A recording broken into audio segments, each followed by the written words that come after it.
Aujourd'hui, ils avaient deux longueurs de coupe, 14 mm et 18 mm en longueur de coupe. Ils avaient éclatage du grain standard, tout le monde à 2 mm pour pouvoir les comparer sur un même réglage éclateur. Et après, un réglage, une recommandation qu'eux-mêmes font, où là, ça a été de 0,75 à 1,2 mm. L'objectif étant qu'ils éclatent le mieux possible les grains. Après, il y avait des préconisations en vitesse d'avancement et régime moteur, de façon à se mettre dans les situations réelles, on va dire terrain commercial de réalisation des chantiers d'ensilage.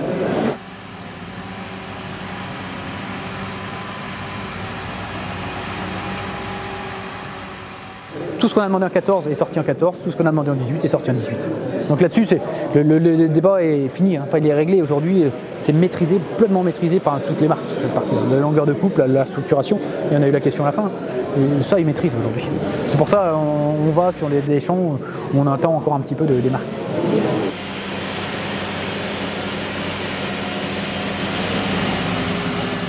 Globalement, ça se joue d'un mouchoir de poche. Alors on voit qu'il y a des réglages qui impactent positivement ou négativement certains résultats.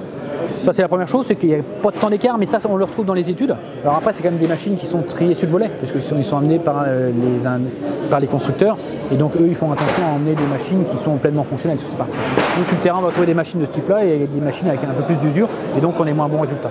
Donc effectivement ça se tient.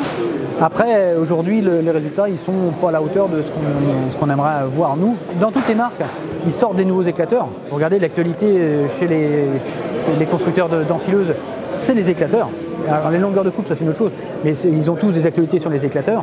Et globalement, on attend qu'ils arrivent avec des éclateurs qui soient pleinement efficaces sur tout ça.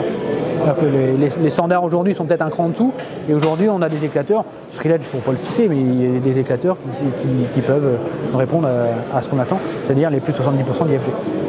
On vise l'excellence, les plus de 70, et les 52 obtenus aujourd'hui sont un cran en dessous par rapport à ce qu'on attend.